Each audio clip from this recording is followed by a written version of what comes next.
It's time for Security Now. Steve's got all the security news as usual, plus part 2 of our explanation of how random numbers work on a deterministic system like a computer. Making perfect random numbers coming up next with Security Now. Netcasts you love. From people you trust. This is Twit.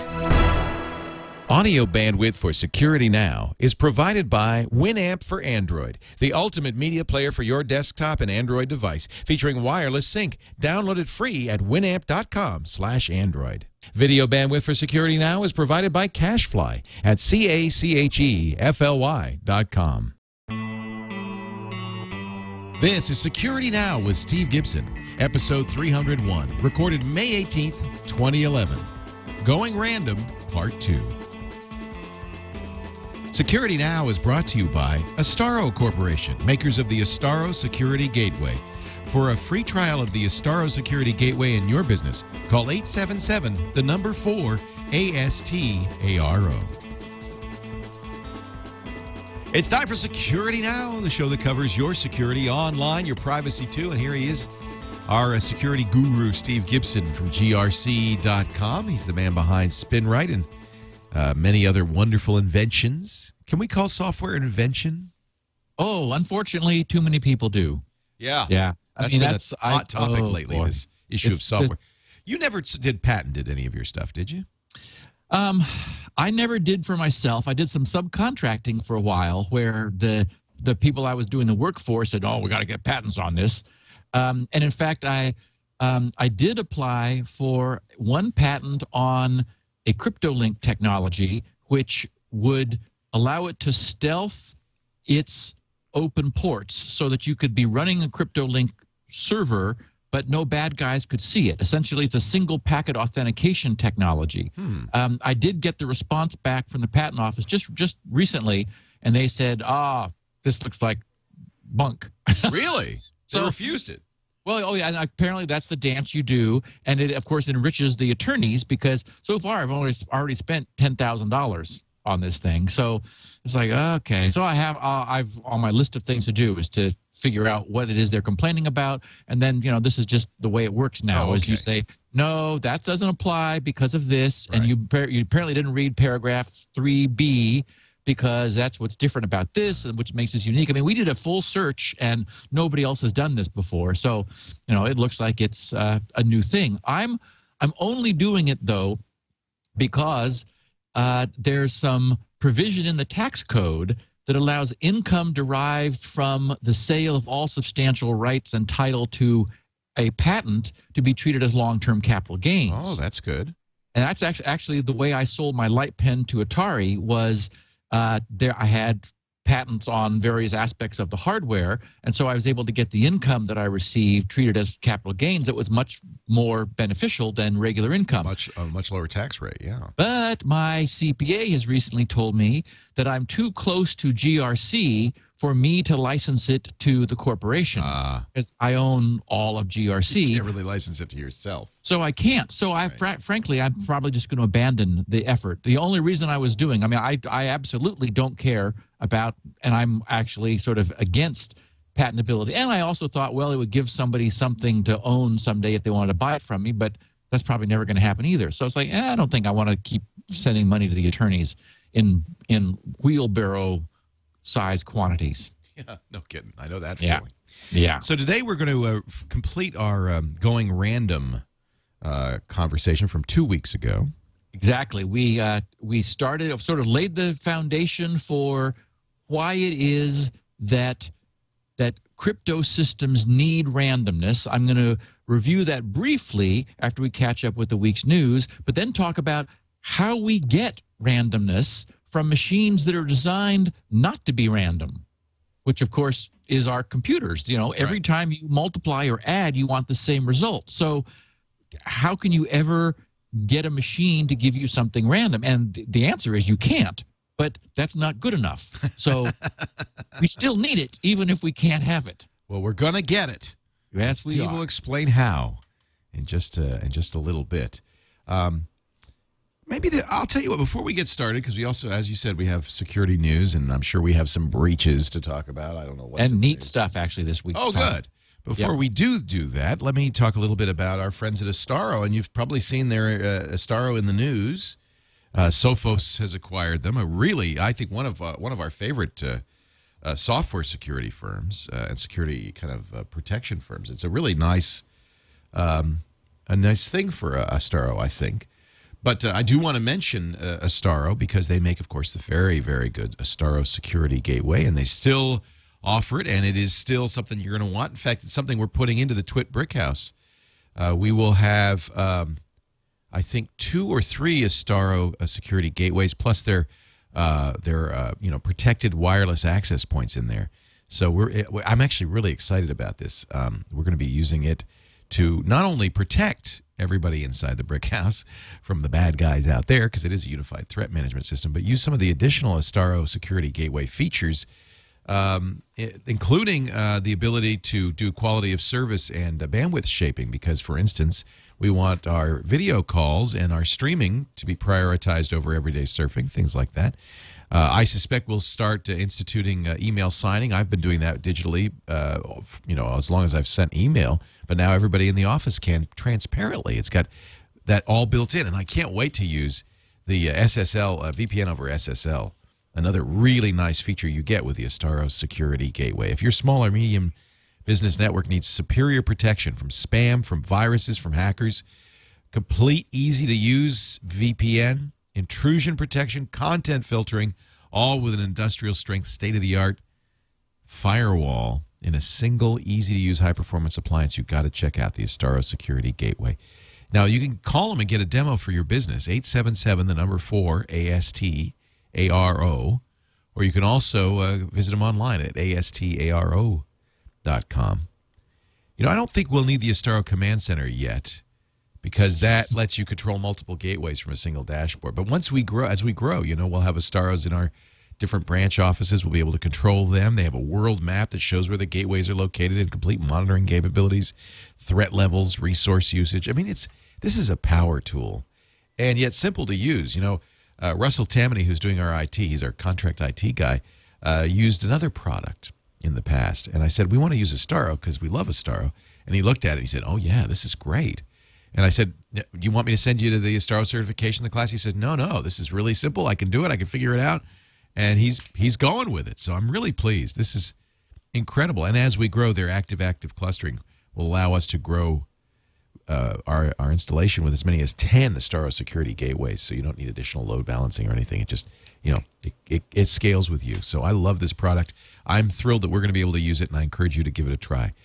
ASTARO.com or call 877-4-ASTARO to try an Astaro security gateway in your place of business.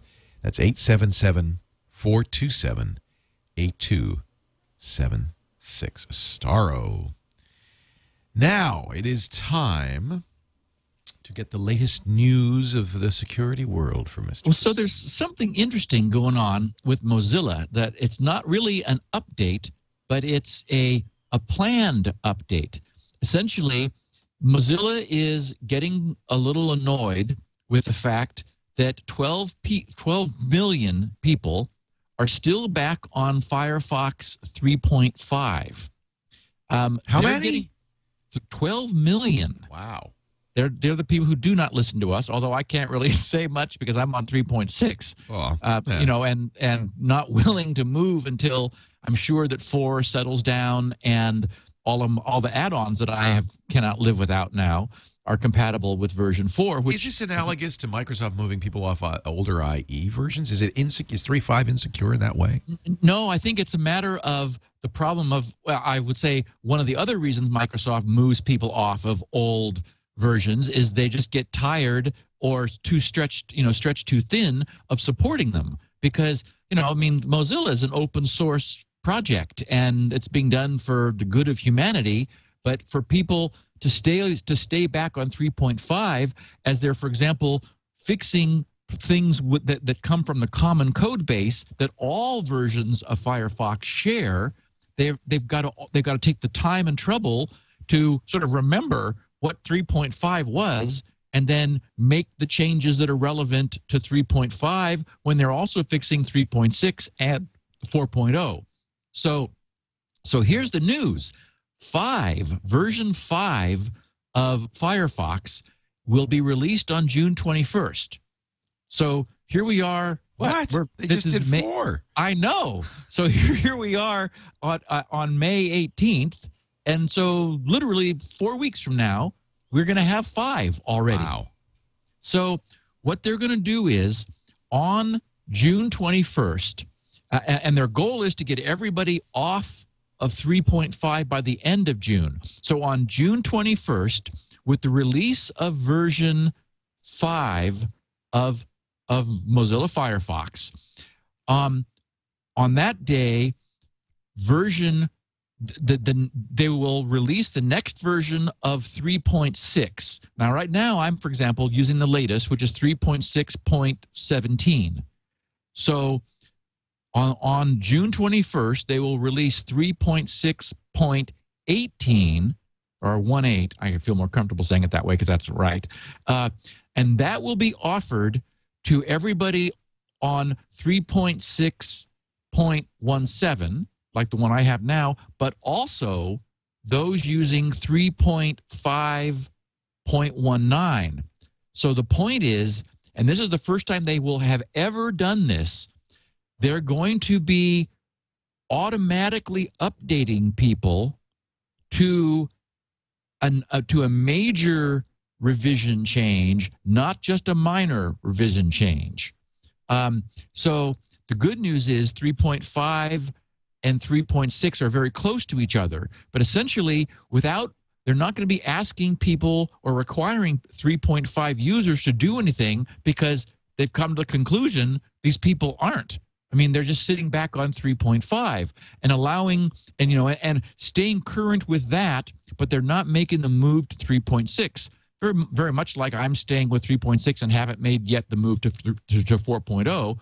But with this on June 21st, they will silently upgrade 3.5.x users to the latest 3.6.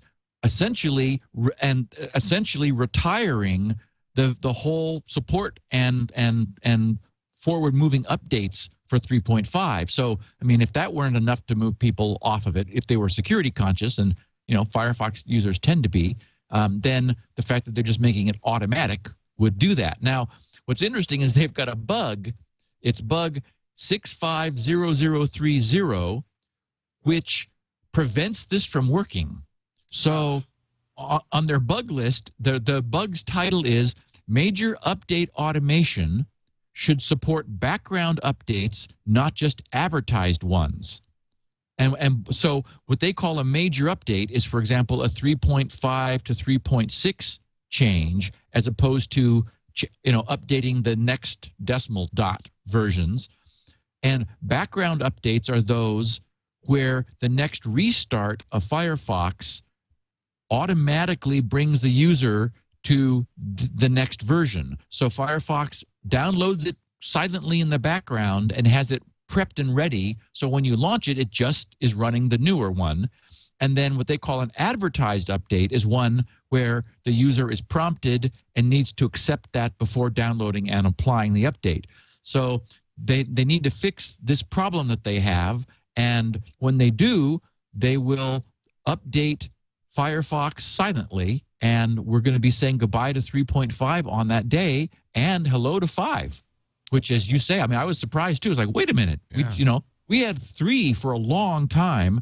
Although I did see some things, you may have run across it too, Leo, where there was some commentary about the Mozilla project being too slow, that they were just moving too slowly and weren't like keeping up with the pace that we're seeing, for example, from Chrome, which is really moving itself along, and even IE. So I think they're deliberately working to improve their rate of adding features to it's kind of silly because especially on Chrome, version numbering doesn't really mean anything. I mean, what's the difference in Chrome 10 and 11? You tell me. I can't tell. Right. It's just changed. It just changed. So Is there a version race? I mean, that's crazy. A version number race? Yeah. That would be crazy. I think it's not so much numbering as the Mozilla people themselves feel like their whole process had become somewhat bogged down. Right. And so they're working to streamline the process so that they're better able to just get stuff vetted and tested and beta tested and out to users. So that, I mean, I'm looking at Chrome thinking, looks pretty good. Of course, you've thought that a while ago I love made, Chrome. Yeah. and made the jump. Yeah, I'm a big Chrome fan. Yeah. So we've got some bad news in the Mac space. Ed Bott, who you and I have known forever, who's been in the PC business forever, has a column or a blog over on ZDNet, and he managed to get a hold of some AppleCare, an AppleCare employee who provides the AppleCare support, and sort of officially but anonymously interviewed this person about what the AppleCare people are experiencing relative to this Mac Defender problem that we've talked about. We introduced Mac Defender on this podcast a week or two ago, noting that in the last couple of weeks it was becoming a growing problem for Mac users, that Mac users were not accustomed to, fighting the virus wars that Windows users have been fighting for years.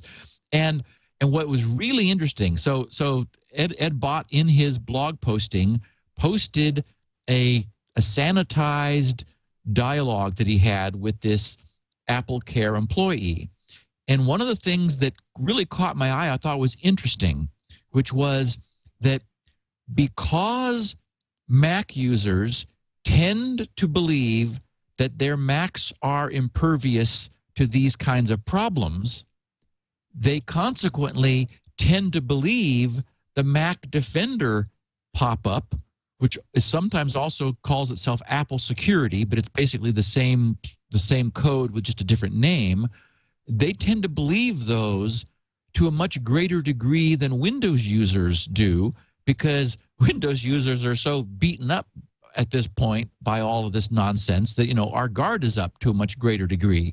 So the fact that Macs haven't historically had a big problem with viruses is giving these newly created malware for Macs sort of a boost, sort of a head start more than would otherwise be the case, which I thought was really interesting. What came out in this dialogue with this AppleCare Apple employee was that it is true that the Macs are more secure at this point, or at least to this first generation malware, by needing to have the admin password in order to install themselves permanently in the machine. Yet social engineering is still being effective. And what we are seeing in general, I mean, if we looked at the 1,000-mile view of the history of the last 10 years, what we're really seeing is as security is becoming more of a focus for people, as people are in fact doing a better job with security, and our operating systems are getting tightened up, and there are just today far less obvious openings for malware to get into machines. It is social engineering, even over on the Windows side, which is still catching people out and getting them to install these things. So for example, the Mac Defender problem, this employee said that in the course of 2 weeks, he went from maybe getting a call or two a day to more than half of the calls he now receives being Mac Defender problems. And that Mac Defender does trick people into having them put in the admin password that allows it to install into their system. And the people he had spoken to had not fallen for, this fake purchase that enter your credit card information so you can purchase the software so that we're going to fix your system. But he had spoken to other Apple Care reps whose users, when they called Apple for help, had input their credit card information. And the scam is, I thought this was interesting too, is that the software, even when they give it a good credit card information, says, oh, we were unable to process your card, give us another one. And in some cases, users went through like their 5 credit cards, putting them each in succession, which of course, that's clever.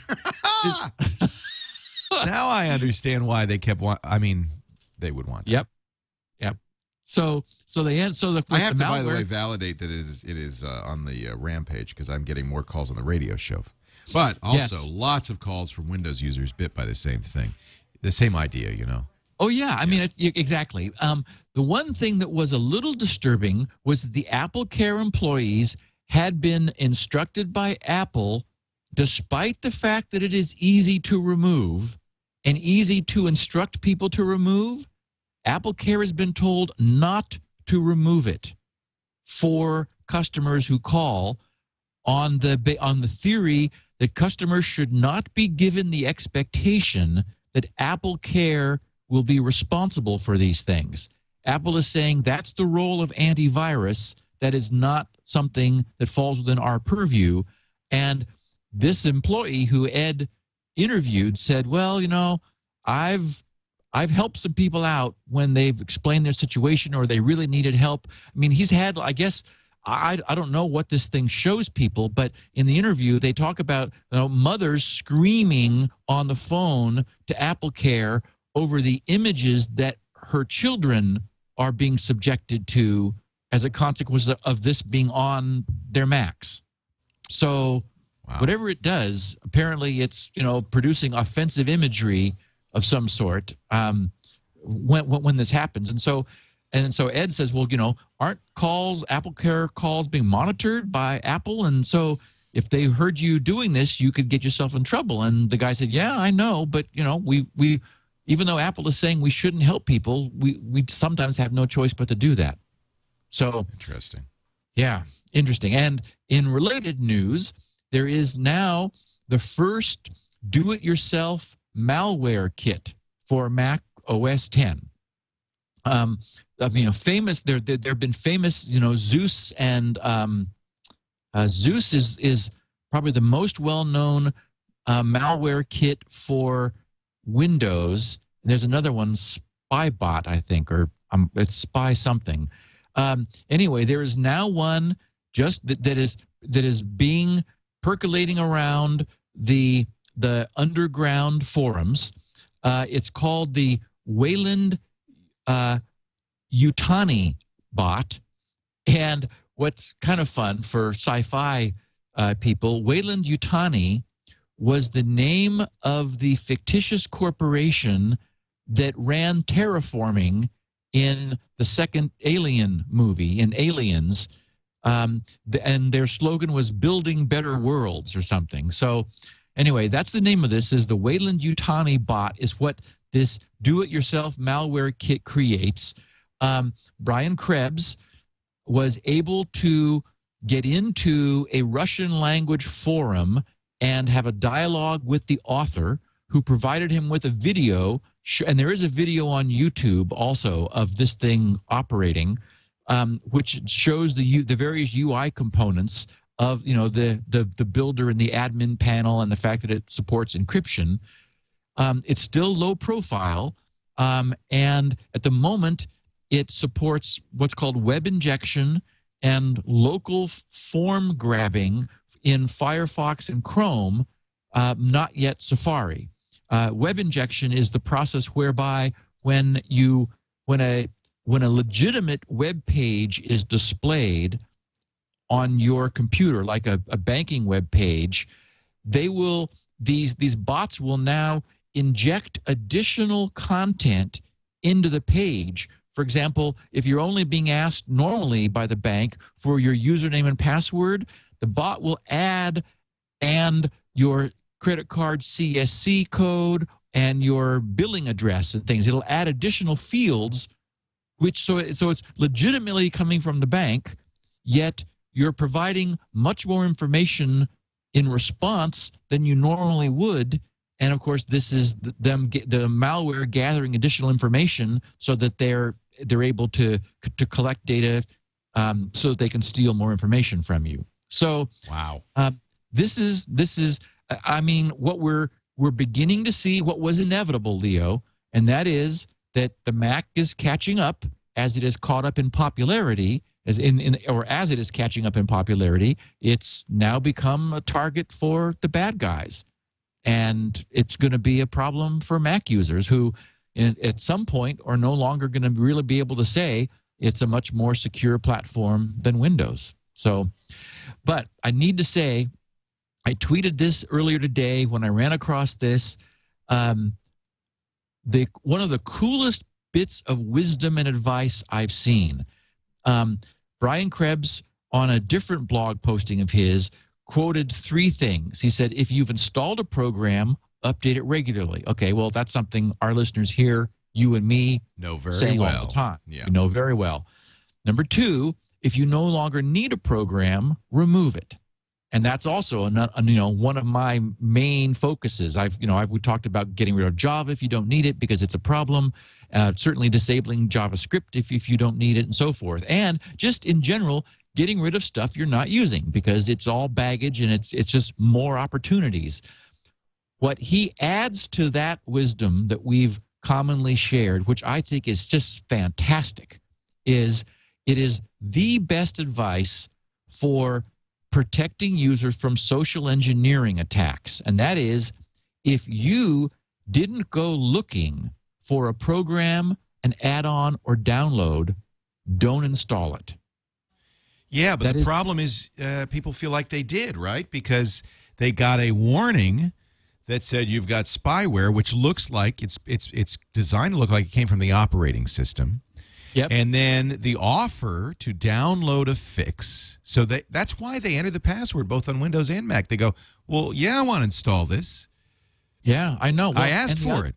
The other thing, the other main vector, for example, is like the Kube face on Facebook will provide you a link, and the dialogue that comes up says, "Oh, you need to install the following video player in order to play this video."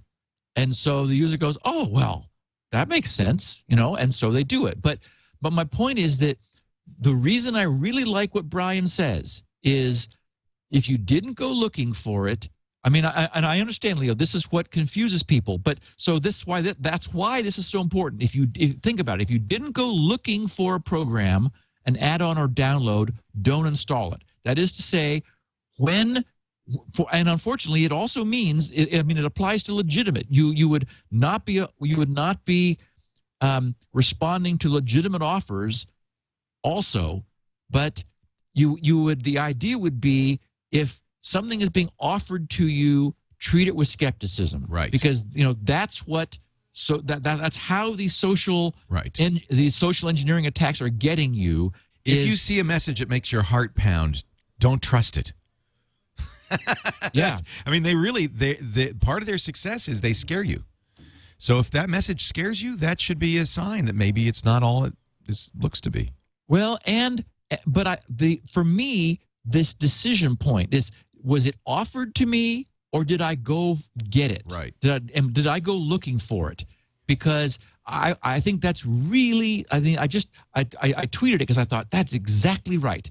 You'd be skeptical, to the point of just not doing it, right, if something is offered to you, as opposed to, and this is what you and I do, because we sort of have that intuitively. It's like, oh, well, I'm going to go find this somewhere else, or I'm going to go, do my own Google search. Yeah, do my own Google search to find that's exactly what I tell the radio audience. Good. Is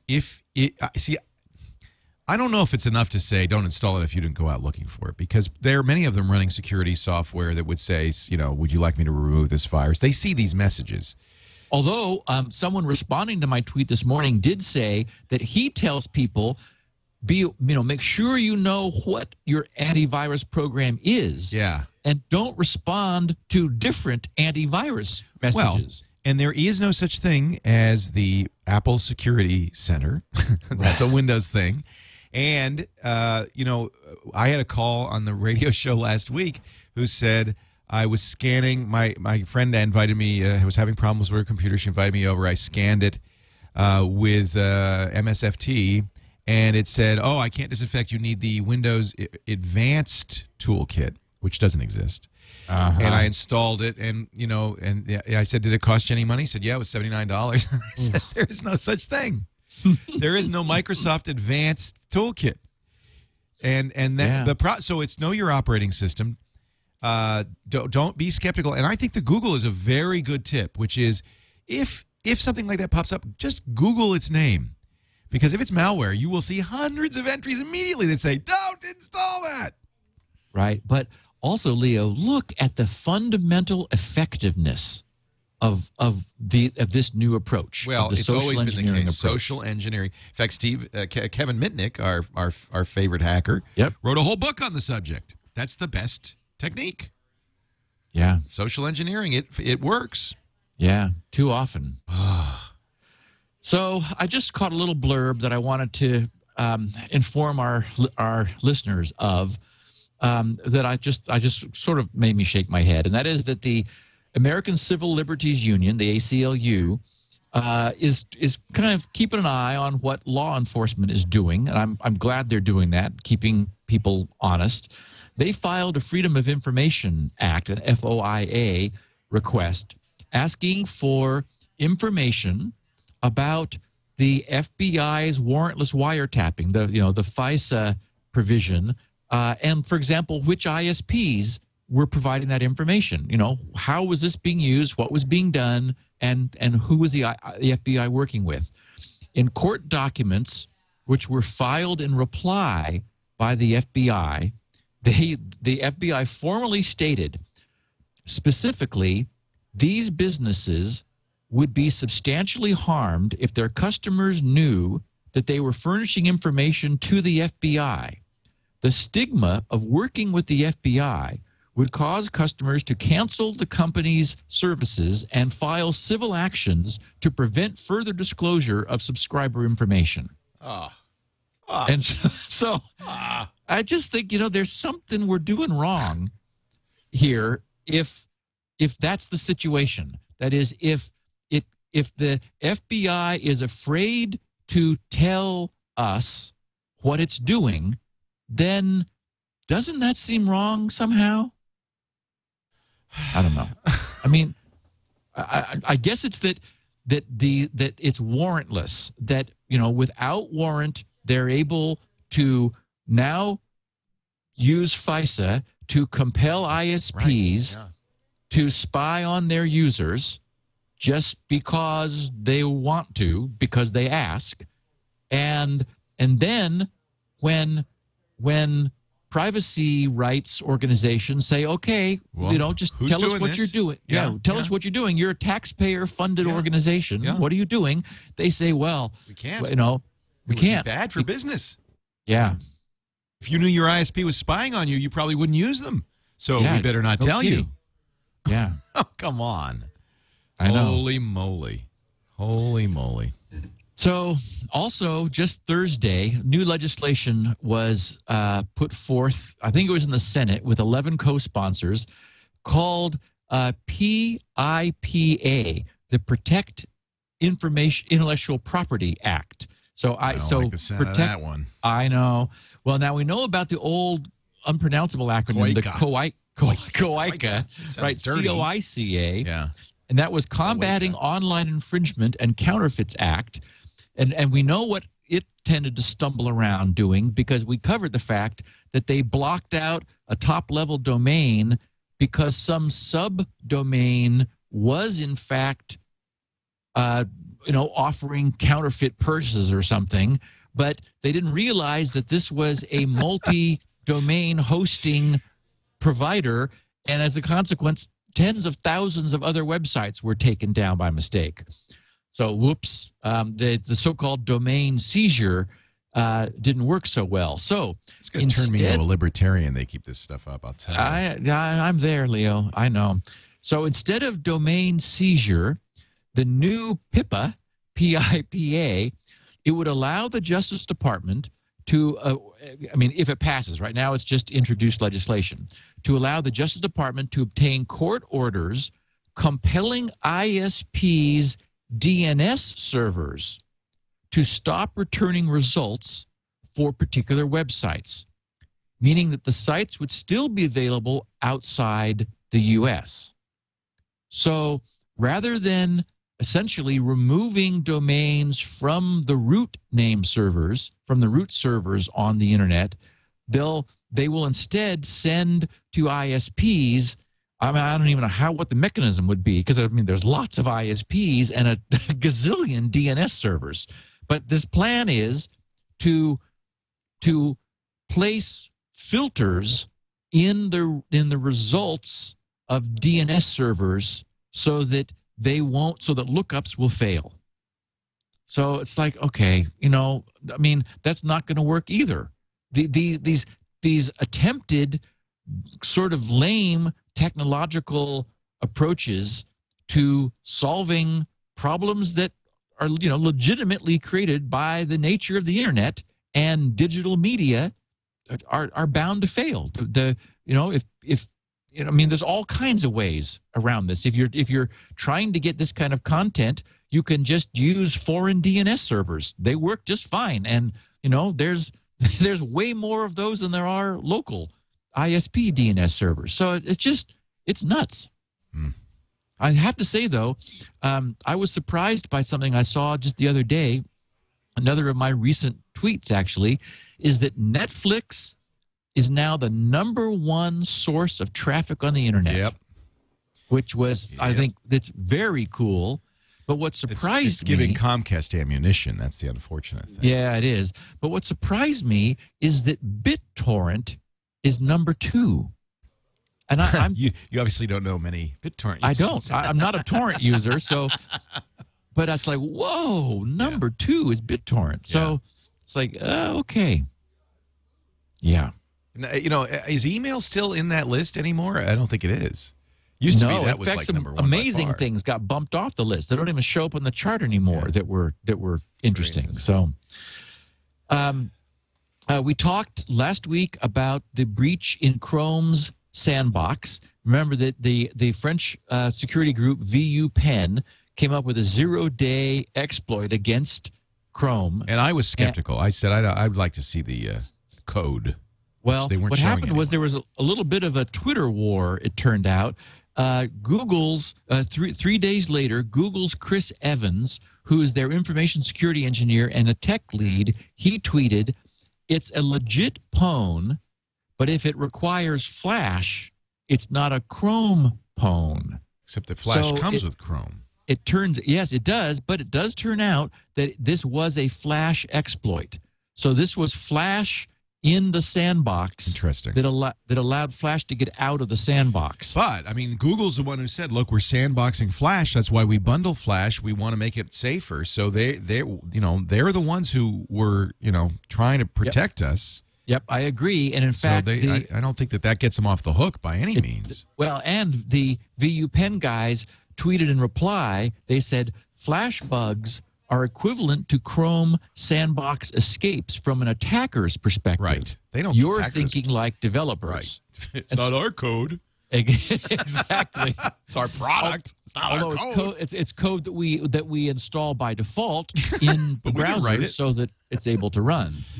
Yeah, that's a good point. That is thinking like a developer. Okay, so I completely forgot last week, Leo, to talk about LastPass. Well, didn't we talk about it 2 weeks ago? I thought we did. No, what happened was this all happened just after we finished recording. Oh, that's right. So I did a special appearance with Tom on This Week in Tech. Right. And I thought, well, why is everyone asking me why I didn't mention LastPass last week? And so looking at my own tweet stream, I realized, I said I was going to. You have my problem, which is I do so many shows. Of course, we talked about the LastPass issue ad nauseum, but that's not on this show. Exactly. Yeah. So I have to do so briefly. Essentially, what happened for those who didn't see my special appearance on This Week in TNT. Tech News TNT, Today. Tech News Today, right? Which I did that afternoon with Tom, because you and I had already recorded it, but this was important.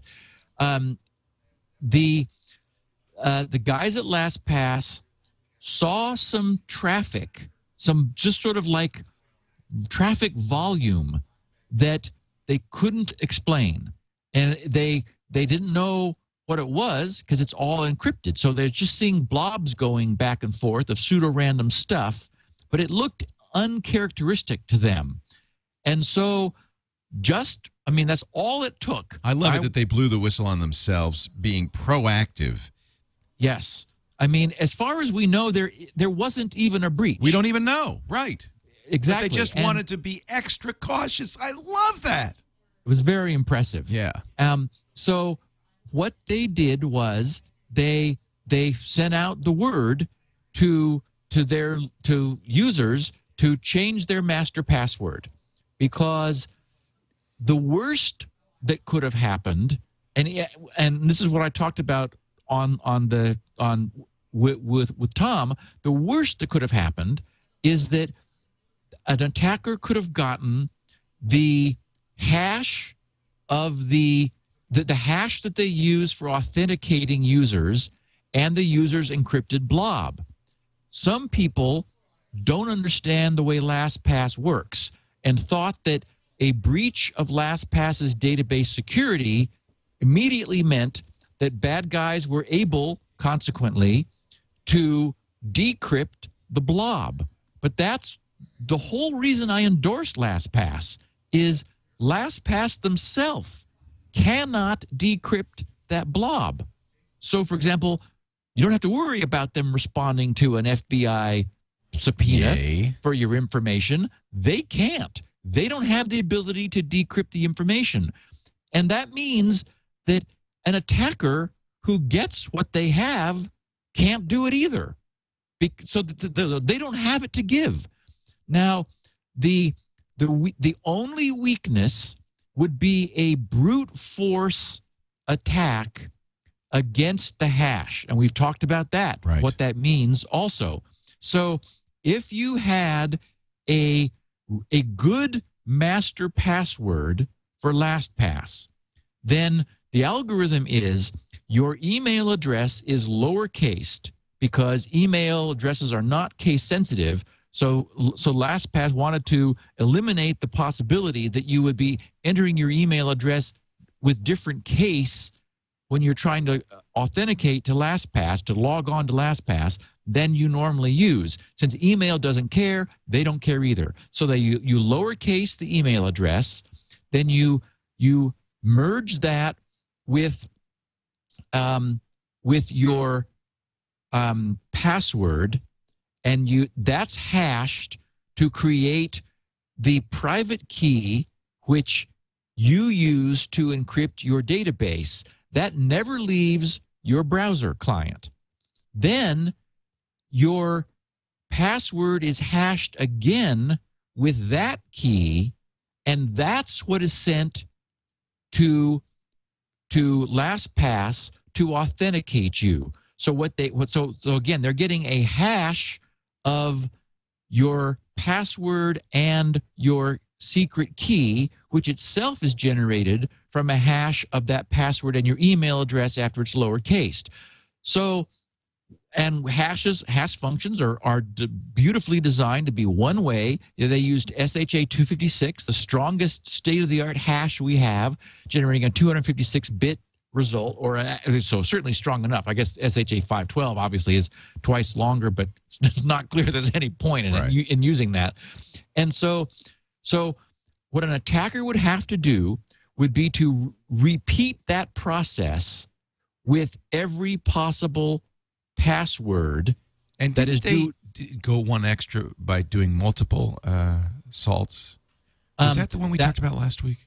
Well, that's actually what they're going to do. When they looked at what the vulnerability, what the theoretical vulnerability was, it would be somebody using a very weak password, like a dictionary word or something, the kind of password that no one should now be using, which because it was weak, you could mount an offline attack where the user's email address, which again the attacker might have because LastPass does have that, that would be hashed with this test brute force password. That would get hashed. Then it would be hashed again to produce the authentication token. And if the attacker did have that, they would look for a match. That would then, they still wouldn't be able to decrypt the user's data, but then they would be able, then they would have the password as a consequence of going forward through the two hashing functions, brute forcing it. Then they could authenticate to LastPass and obtain the blob, which then they would be able to decrypt it. So if bad guys got the database, and if users had weak master passwords, then there's a possibility of doing over some length of time a brute force attack. And so, erring way on the side of caution, the LastPass guys said, okay, just change your master password. We're sorry to put you through the inconvenience. You don't have to change any of your other site passwords, just the one master password. That way, nothing that might have been taken, if anything was, and we don't know that anything was, nothing that might have been taken would still be vulnerable even to a brute force attack. And they also offer, and I use two-factor authentication. So if you use that, you're safe too. Yeah, I was going to say, anybody with a YubiKey, for example, absolutely was safe because, again, these guys have looked for every opportunity to help make us secure. They take the fixed portion of the front of the YubiKey token and mix that in also, which no attacker could ever have. So there's just no way to compromise if you were using the multi-factor authentication. So bottom line is they responded immediately. Their site was overwhelmed by people who were needing to change their master password. They're now thinking, well, maybe we did overreact, frankly, but, better safe than sorry. Now, the one thing they're going to do is, and we talked about this last week, this notion of key stretching. And that's what you were referring to, Leo. They're going to the problem with brute forcing a hash is hash functions have been there is hardware, for example, to really perform very fast SHA-256s. For example, that's how Bitcoin mint guys are using GPUs in order to try to sign and generate the hashes for the Bitcoin transactions. There's code exists for GPUs in people's machines to do SHA-256 very fast. So the solution is to require a great many of them per authentication, and the number I saw was 100,000, which is to say, to authenticate, the SHA-256 function would be run 100,000 times, meaning its output put back into its input, maybe mixed with something else, and then that generated and done again. And so what that does is, no matter how fast a brute force attack on that content could be mounted, this would slow it down by 100,000 times, because every single guess would have to be done 100,000 times. So I'm going to keep track of that and I'll let our users know whether that gets implemented and when. But basically, they had done everything they could before. This further raises the bar, and it's not clear whether actually anyone even got data from them. Whether the bar needed to be raised. Yeah. Good. I think that's really a good model for companies like Sony and others. I mean, be proactive. Yeah. Jump on it. Yeah. Yeah. In miscellaneous news, I wanted to mention that I've been receiving really nice feedback from people who took my recommendation of Mark Russinovich's 0-Day book to heart. Many of them saying, they're are only a few chapters in and hooked already. So people are liking it a lot. There was a really interesting TED talk about the danger of filter bubbles, as it was called. I tweeted the URL for that and recommended that my followers check it out. You can also find it if people are not following me or aren't using Twitter. Just of course, you can always look at my Twitter stream by going twitter.com/sggrc, and you can see everything that I have tweeted recently that I've been referring to as it happens in this podcast. Or just go to YouTube and just search for filter bubble.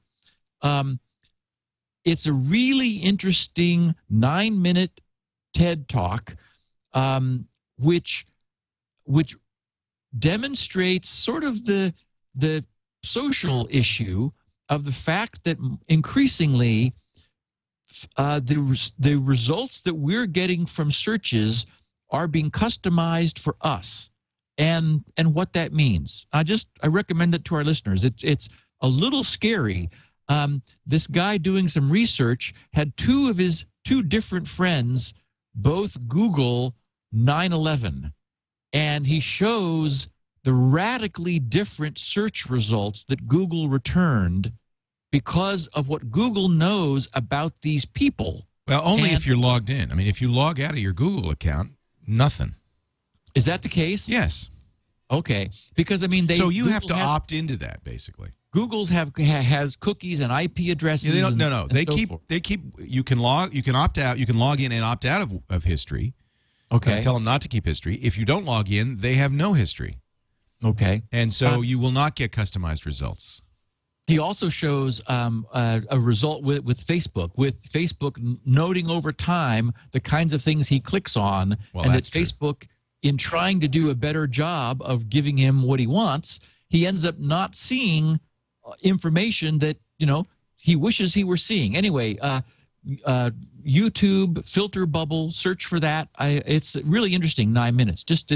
Apparently it's happening more and more, and worth just being aware of. It's intentional, and it's designed to make your search results better. But if you don't like it, you can, at least with Google. Obviously, Facebook, you can't turn it off because you're always logged in. Well, and in general, I mean, search in general, we know that, for example, the reason we're being given custom advertising is that advertisers are able to charge more when their message is going to an audience that's more likely to care about what they're offering. So in general, we're seeing the web attempting to conform to who it thinks we are, and that's why tracking has become so controversial. Is a lot of people sort of have an ick factor relative to the notion of profiles being assembled about them. And of course, those are being used to customize their experience of the web. And he just brings up the point that, well, maybe that's not such a good thing in all cases. Yeah, be aware of it, I guess. Yeah. My favorite tweet of the week was sent to me from Lurid Sorcerer. That's his twit handle. It's Andrew Lingenfelter. He said, the online software license option I'd like to see would have a third option. You have agree and disagree. The third option would read, didn't read the license, but agree anyway, which I just got a kick out of. Well, that's what I do. That's what we all do. That's what we all do. No one reads the license. Yeah. You can't. So I think it'd be nice to have that checkbox. Yeah. Yeah, that'd be nice for a third option. And someone else this morning, Simon Bodger in Canada, he said, Steve, love the P acronym, PEE. He says, as a parent, and remember that P stands for pre-egression encryption. That is encrypting stuff before it leaves your system in order to be safe with your data in the cloud. Pre-egression encryption. So he says, as a parent, I'm always saying, before we leave, did you pee? Sounds like good advice for my data too. P. I love the acronym. Yeah, I've had some interesting tweets about that. I bet you did. that was a fun one. And a listener of ours, Jeffrey Wurzbach, he said, I downloaded a copy of Spinrite from someone. or borrowed. I borrowed a copy of Spinrite from someone. After What? Spinrite, well, that happens. I recognize that. But he says, after Spinrite unbroke my machine, I decided to buy it. Yeah. My computer was taking a very, very, very, got 3 varies there, long time to boot Windows. Both my main boot disk and my secondary disks were randomly powering up and down. I suspected something was broken in the hardware of the disk, but not having the money for a new computer, I had to do something.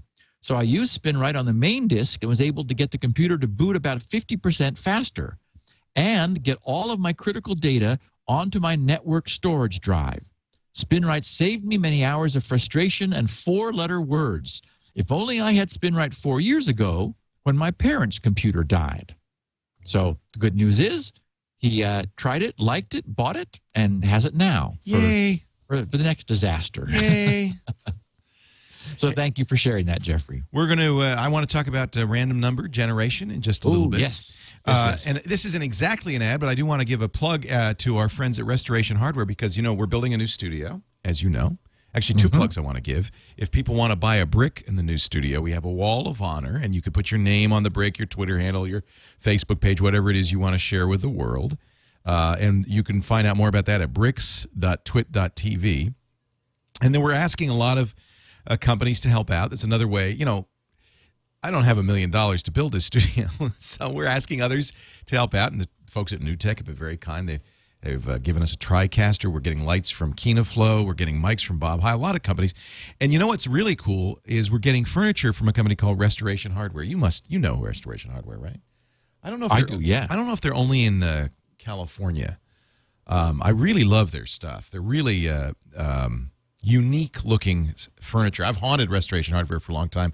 And our studio designer, Roger Ambrose, when I told him I want to do kind of a retro look, he said, let's get a deal with Restoration Hardware. So we approached them about getting products for the studio. And wait till you see these kind of, I guess, steampunk things that we're going to be putting in here are just amazing. And so I want to just thank them for their contribution and point people also to the fact that if you want to find out more about Restoration Hardware, there's a great iPad and iPhone app now. No kidding. Yeah, would I lie to you? Oh, yeah. my goodness. Well, this is now I'm looking at their source book, which is like their big catalog. We get a little small catalog at home. And we should explain that it's sort of an odd name, Leo. I mean, they don't have hammers and nails. I think it might have been a hardware store at first. I don't know. I mean, I think it's changed quite a bit from their original. Now I just love. I don't know if I love going in Restoration Hardware and just browsing around. But their source book, which is over 300 pages. If you want to save trees, you can get it on your iPhone or iPad. And browse around, and if you want to see, that's kind of cool looking, double tap it, and you can zoom in on it. Don't double tap it like I just did, and you can even go and order it online. So I really think Restoration Hardware is fantastic in terms of the quality of the product, and I just wanted to tell people. They really want me to buy this lounge. All right, I'll buy it. We have a lot of Restoration Hardware at home, and I was really pleased when they said, yeah, we'll help you out with the studio. So wait till you see the new studio and some of the cool stuff we're getting. And thanks to Restoration Hardware for sponsoring us. The home and outdoor and garden source books are now available for the iPhone and the iPad. Version 2.0 is out. Let's talk randomization. So, yeah. One of the things, and I mentioned this briefly last week, that sort of annoys me sometimes is the people who make the blanket statement that security through obscurity is no security at all. Because the fact is, all security depends upon obscurity. It just depends upon having and knowing what the attack model is, and an understanding what needs to be obscure. So let's draw an example. Say that you had a non-keyed cipher algorithm that is an encryption algorithm that did not use a key. So it was just this algorithm that when you ran it, you put in something and out came a blob that was encrypted. And you'd think, wow, that's fantastic. That's great. The problem is you absolutely have to keep the algorithm secret, because the only protection that you have that's created by this algorithm is the algorithm itself. So in order for this to be effective, that has to be kept absolutely secret. If it gets out, then anybody can look at what's been encrypted and decrypt it, or impersonate you by encrypting something themselves. The point is that that's a perfect example of bad crypto and bad security, because you're inherently depending upon the algorithm being kept secret.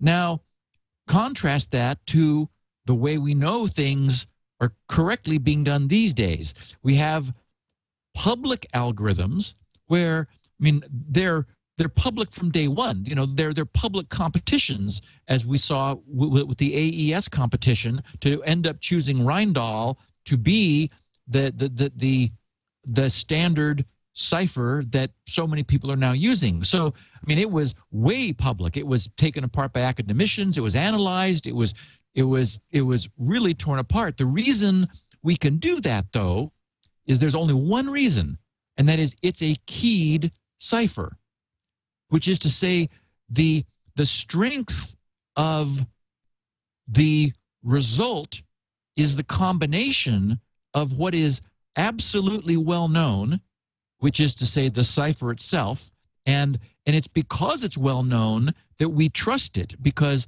academicians, cryptographers have been able to pound on it. They've been able to like reduce its strength by having it go fewer rounds and like watch it work and see how quickly, as you increase the number of rounds the cipher goes, it becomes impossible to reverse engineer it.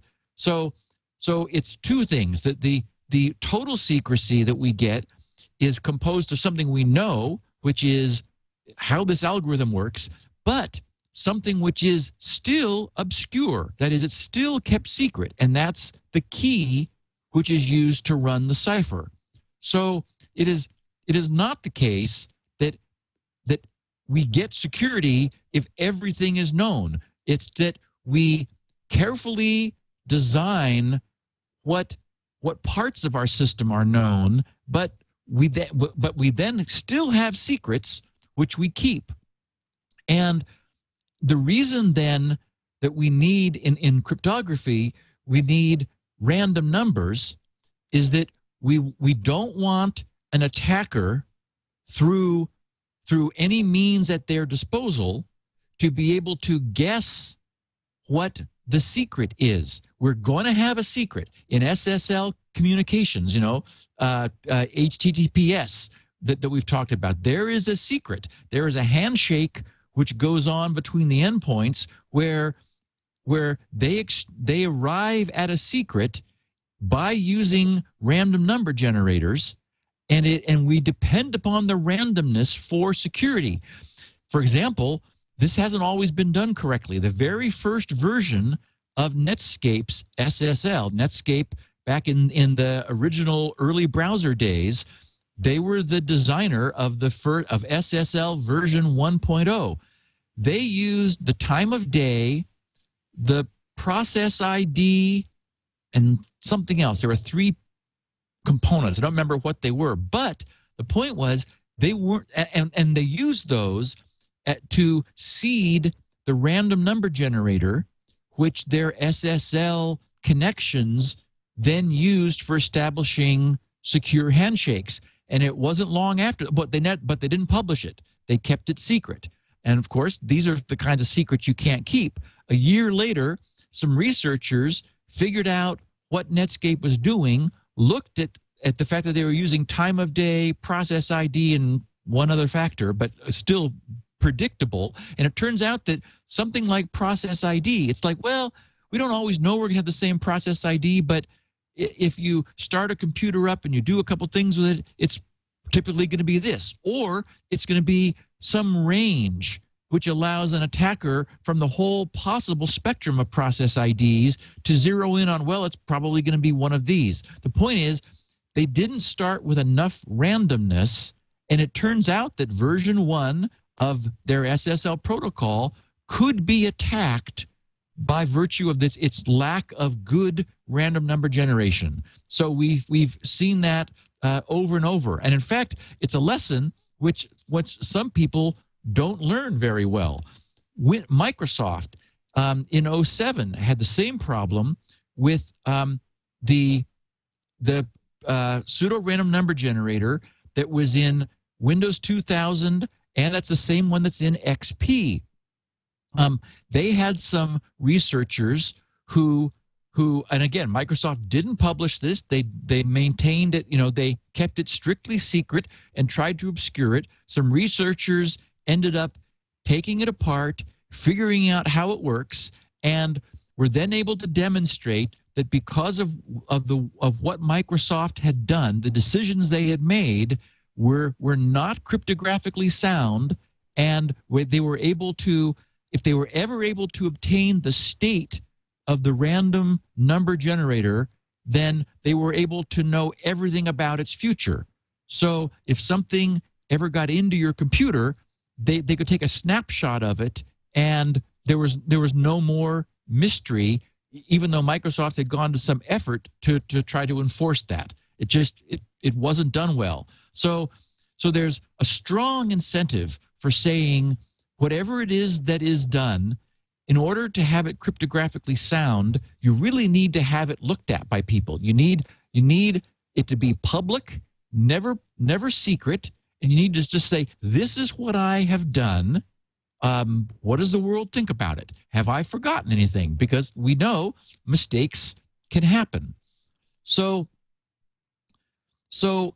one of the problems that computers have, as we've discussed, is that they're 100% deterministic machines. If you start the computer in a known state and it goes through a series of processes, it's always sometime later going to arrive at another state. That is, at a given state. It's adding and subtracting, multiplying, dividing, it's jumping, it's doing the things it's doing, but it's always following instructions, which, unless they change, what it does and where it arrives is not going to change. So there's this notion of state, which can be thought of as a quantity. For example, I was talking about last week or 2 weeks ago when I introduced this, the idea of taking a 32-bit integer and using a simple algorithm called a linear congruential pseudo-random number generator, where you multiply that value by a constant and then you add a different constant and it produces a new result. And if you choose the multiplier and the addend correctly, that 32 bits will jump all over the place until it comes back to the original one. And it'll occupy the full, every possible combination of 32 bits before it returns back to the beginning. The problem is that it is a very weak algorithm. It's simple for like a cryptographer would just not take 2 seconds to figure out what this thing was doing and be able to predict the entire future of numbers being generated. The other problem it has, though, is that its state is only 32 bits. That is, at no time can it have more complexity than that. That is, it's got one of 32-bit values, and it's next going to move to a different one of 32 bits, and there's no way for it to be more unknown than that.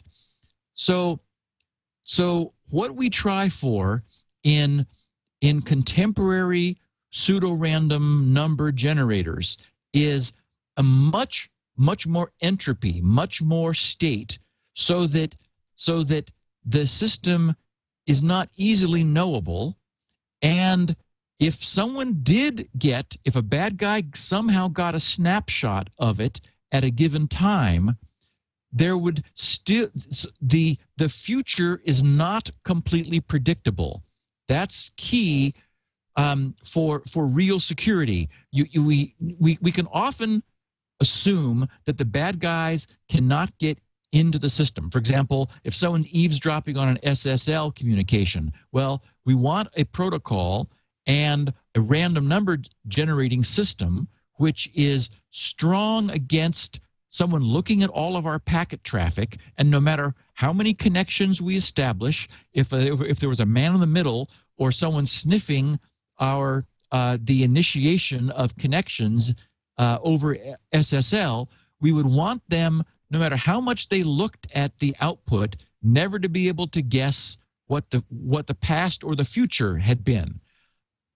Sometimes we don't have strength. For example, a malicious process could get into the computer where it has access to the machine and could get a snapshot of the pseudo-random number generating system. If we're trying to prevent against that, then we need some ongoing source of entropy always sort of being added into a pool.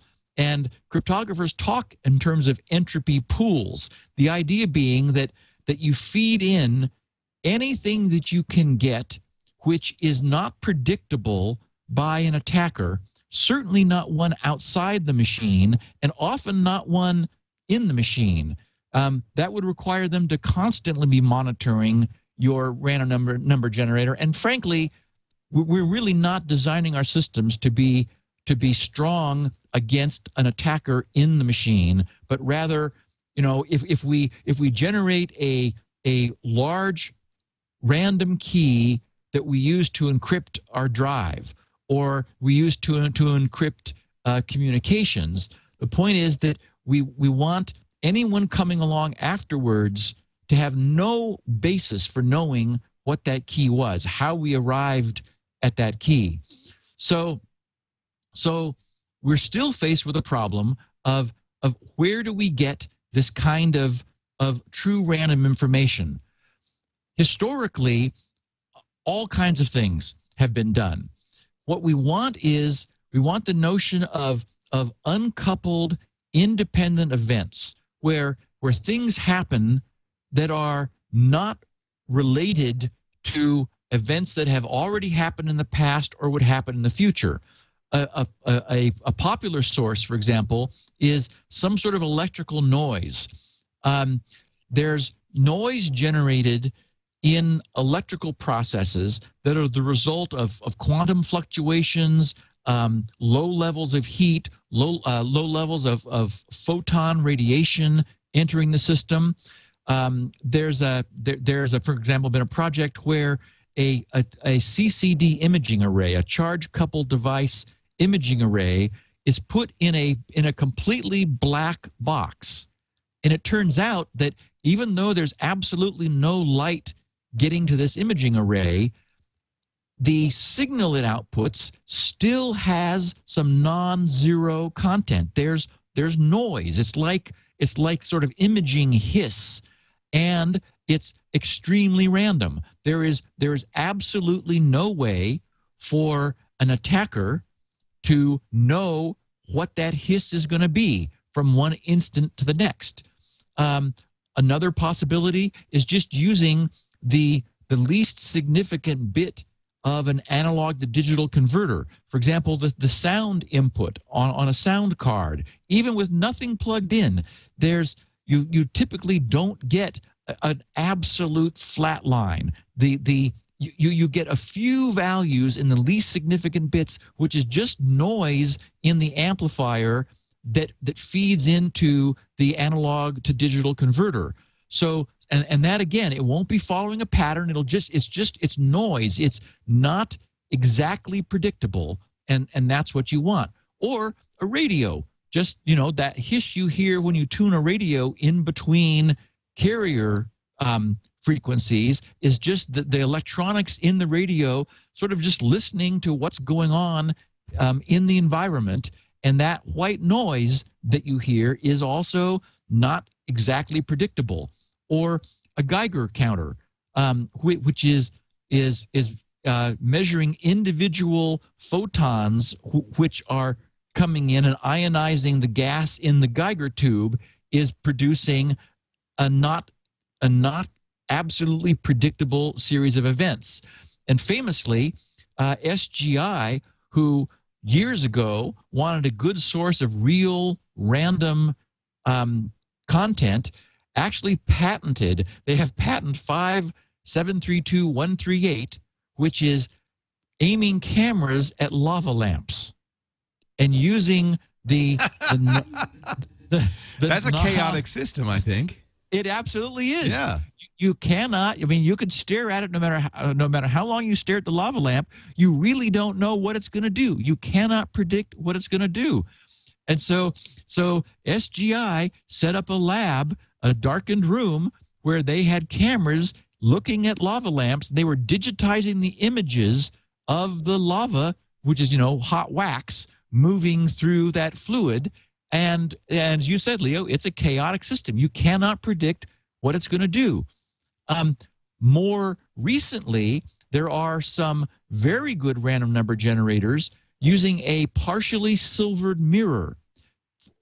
For us, when we look at a partially silvered mirror, we can sort of see through it and sort of not. That is, we'll sort of both see what's on the other side of it and what the mirror is reflecting.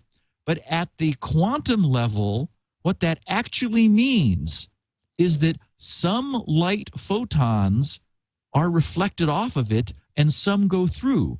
That's you need that behavior in order to partially see through a mirror. What that means is that you can put a photon detector on one side of it and have it count the events of things that go through. And it turns out that's quantum uncertainty down at the quantum mechanics level, and it is extremely random. It is not producing a predictable result. It may not be 50-50, but it turns out you really don't need 50-50-ness in order to generate a source of something that is, while it may not be purely random, it is absolutely unknowable. So then there's other things that have been done. For example, people have looked at the arrival time of internet packets, network traffic packets. And in fact, anything that you do, if you have sufficiently high resolution in a counter, in a timer, and that's the key. What's really neat about our current, trans gigahertz machines, we've got, 2.4 gig, 3.0 gig, and so forth. There's a counter in all of our Intel chips, and non-Intel chips have them too, that is running at the speed of that system clock. It is running at 3 billion, that is gigahertz, 3 billion counts per second. Now, if you took a snapshot of that timer when a network packet arrived, and then another network packet, and another network packet. Well, if you didn't have much resolution, if that counter weren't running very fast, then you wouldn't be really getting much randomness, much entropy from that.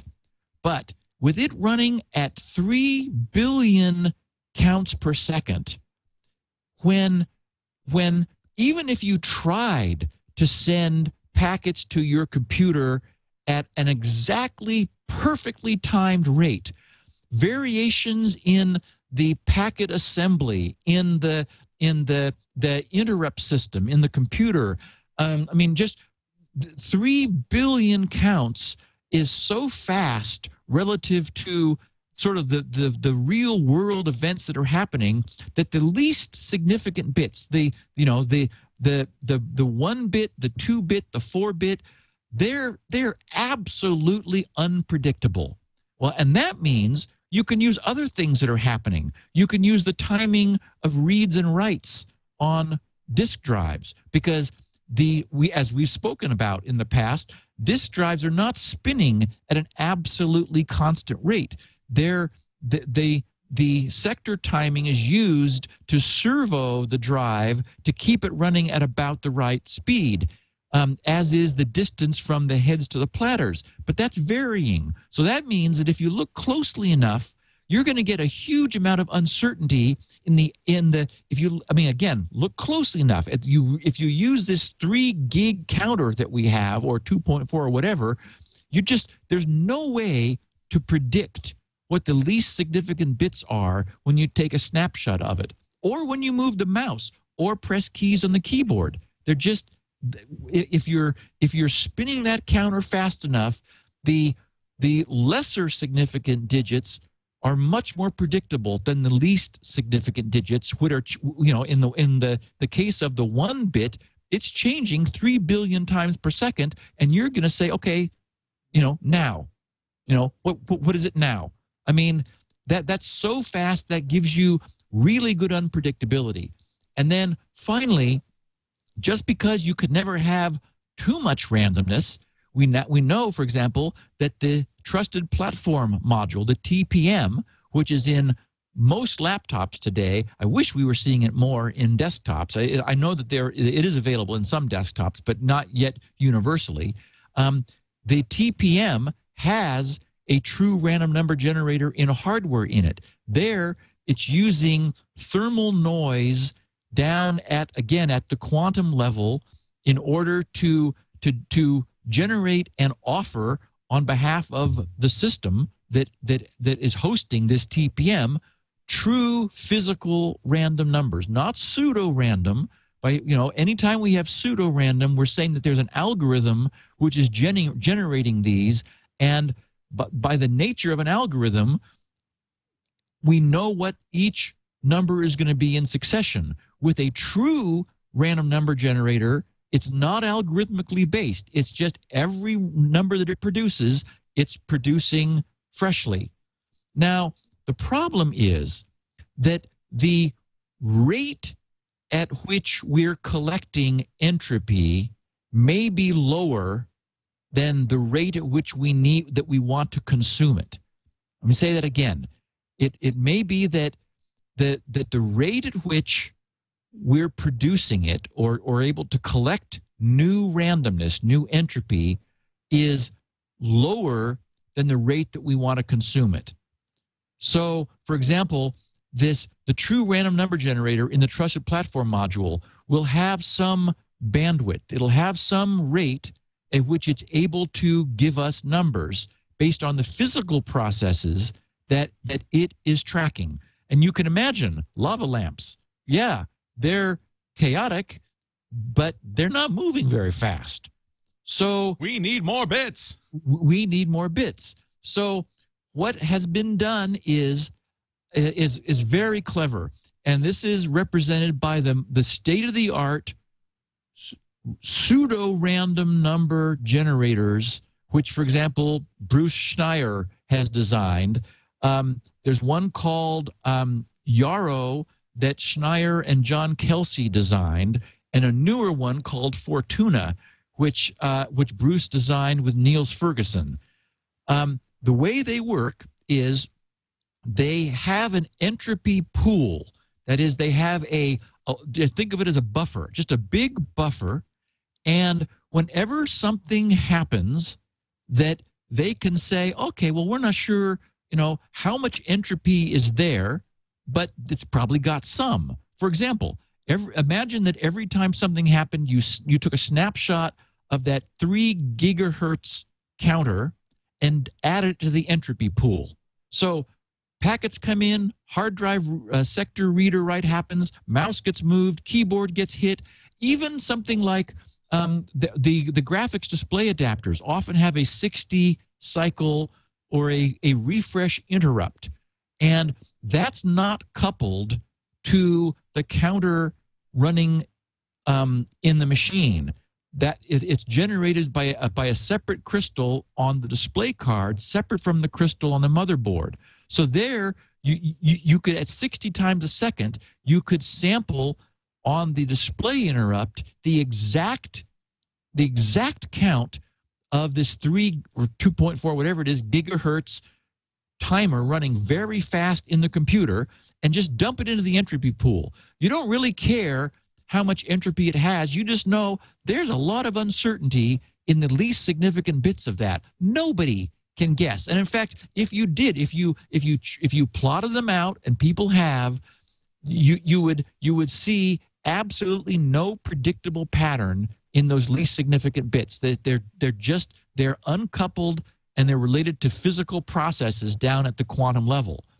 So what state-of-the-art random number generators do is they collect this entropy pool, adding it to this pool until they decide that they have collected enough of it to reseed a pseudo-random number generator. And for example, the most recent one, Fortuna, which Bruce and Niels did, they hash the content of the pool to generate a new key for our friend, the AES Reindahl cipher, which they have being driven by a counter. And so and after they have hashed the pool, they empty it, and then they begin again putting new entropy into it. Meanwhile, they have an absolutely unknowable key, which is the key to the AES cipher, which they're driving from a counter. Now, what they know is that they cannot pull from this forever because the counter will wrap, and we can't ever allow the counter to wrap around with the same key, or it will be reproducing the identical sequence of pseudo-random numbers that it originally produced. But that's not a problem. We've got 128 bits that we're encrypting with Reindahl, which will last us a long time relative to the rate that we're able to collect new random things happening from the environment, which collect up to, we need at least 128 bits of, or for example, 256 if you wanted to use a 256 wide key for a Reindahl. So as soon as we collect, like maybe say 1024, just so we know that we've got more, then we hash that down into 256 and we rekey the cipher so that it's constantly being rekeyed, but it's able to give us a tremendous bandwidth of pseudo-random data, which is based on the truly random data, which we're accumulating in this pool at a much lower rate. So our physical processes won't give us, megabytes per second of true randomness, but they will give us enough that we can use that to constantly reseed a pseudo-random number generator, which can run at whatever speed we want. And that's what we're doing now in state-of-the-art crypto systems, is we're using some sort of physical processes to accrue pools of true entropy, which is absolutely unpredictable, which we then hash into a key to drive a very simple and very efficient pseudo-random number generator, which gives us, while not absolutely random numbers, it meets our need of both having a high bandwidth and them being absolutely unpredictable. And that's all we need. We can't know. No attacker looking at the past or future can know what the number is we're going to have now because of the strength of this cipher, even when just driven by a counter with an unknown key. That much we know we've proven. And by using an entropy pool, there's no way for us or anyone else to know what it is that we're going to be giving to that counter and cipher as its key from one moment to the next. And so we've solved the problem very cleverly, even though we've got technically a deterministic system. There are enough non-deterministic bits, literally, that are available because of the resolution at which we're able to measure these various physical processes, that they're unpredictable, unknowable, and they give us a source of absolutely cryptographically strong pseudo-random numbers. So at whatever speed we want them. Now we understand that weird JavaScript page that you put together. Well, actually, yeah. What I did on that JavaScript page, I mentioned it week before last. It's grc.com/r_d/js.htm. What I'm doing there is I am tracking mouse and keyboard movements. The problem is I don't have access to in JavaScript to a really high precision counter. I've only got a millisecond resolution, which is, I mean, it's better than nothing, but it's not really good. So the way I solve the problem of a client, a JavaScript client, a browser having really good entropy is I have GRC give the page a starter 256 bits. And then everything the user does, everything the user does at their end is unknowable by GRC. So I seed the random number generator with something that is really good. That is a pseudo-random number coming from GRC. The problem is, from a security standpoint, GRC know what I gave the user. So we want to immediately diverge what GRC provided from what the user is going to use. So, for example, the JavaScript takes a snapshot of the time of day when it starts to load. It takes us another snapshot of the time of day when it finishes loading. It asks the JavaScript pseudo-random number generator, which is not very good, but it's got an unknown state to GRC. It asks it for 270 bits, which the JavaScript pseudo-random number generator provides. And so the point is, everything that I can capture that is going on the user side is poured into a hash that hashes what GRC provided, immediately diverging it in a way GRC can never know because it's happening all on the client side. So we get the best of both worlds. We're not only dependent, that is the user's browser, whatever process it's doing, isn't only dependent upon randomness coming from his computer, because we know that's not very good. But I'm able to provide, GRC am able to provide a starter which is very good, but we don't want me to know what the user is going to use. So we immediately hash everything we can on top of it to diverge it from anything GRC knows. I mean, and if you just hash one bit, it's instantly going to be a different value. And we're just, I have no idea what the user's time of day clock is, how long the page is going to take to download, certainly not what the state of their JavaScript pseudo-random number generator is. So, you put all that together and it's, extremely strong. And it changes as I move my mouse, so it's always different. Yes, exactly. Yeah. Every event is rehashing that event timing and any details like the X and Y position of the mouse. Any information I get is being poured into the hash and rehashing the key, so it's constantly evolving and ends up being very secure. Yeah, cool too. Yeah, it's neat. Well, thank you for filling us in on random. Yeah, I think that's it. That's everything we need to know about random. I think it is. We've never talked about it before, but it is crucial that we have for crypto processes, that we have a source of really good random numbers.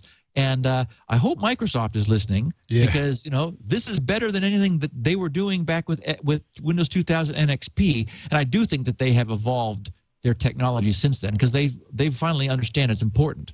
Yeah. Yeah, it's I think it's also from a pure computer science point of view, a fascinating conversation. It's certainly practical, but it's also interesting. Well, and the NIST has published a set of tests that can be used to measure the quality of randomness. There's like 16 of them: monobit frequency, block frequency, cumulative sums, runs, longest run of ones, binary matrix rank, DFT spectral, non-overlapping template matchings, overlapping template matchings, Mohrer's universal statistical test, approximate entropy, random excursions variant, serial, Lempel-Ziv compression, and linear complexity. And it's funny because some very good random number generators fail various of these tests in different ways. Really? And some That's interesting. Yes, Huh. some pseudo random number generators fail them in different ways. But I got a kick out of the Lempel-Ziv compression. That's LZ compression. That's the original technology that we all use in Zip. PK zip and everything. Yeah, zip. that is the zip compression. And of course, as we've talked about it, one of the measures of randomness is compressibility. Oh. Right? Because Yeah. anything with a pattern can be compressed because the compressor finds the pattern and uses that in order to get compression. But pure random noise is incompressible. There's nothing that a compressor can latch onto in order to make the result smaller. So that's kind of cool. Yeah. And then DFT spectral, that would be discrete Fourier transform, which would be to say, do a Fourier transform of the noise to see if there are any frequencies which are occurring in it, because it ought to be absolutely flat spectrum. There should be no peaks of any particular frequency. It's sort of like you'd see in a gas chromatograph, where you have peaks that are identifying something. So these are tests which are really ruthless and very rigorous that the NIST has solidified on as part of their formal publication of is this random enough? Fascinating stuff. Cool stuff. But hardly random. In fact, you could find this show right there on the internet at grc.com. Steve makes 16 kilobit versions available as well for those of you who have bandwidth caps or don't want to spend a lot of time downloading. Transcripts, that's the smallest version if you like to read along. And all the show notes, including that R&D page, is at grc.com. That's also where you'll find Spinrite, the world's finest hard drive maintenance and recovery utility, a must-have. If you've got hard drives, you need them. Next week, a Q&A episode. Go to grc.com/feedback to leave your questions. And you can follow Steve on Twitter at SGGRC. grc.com is the thing to know. Just memorize that. Gibson Research Corporation.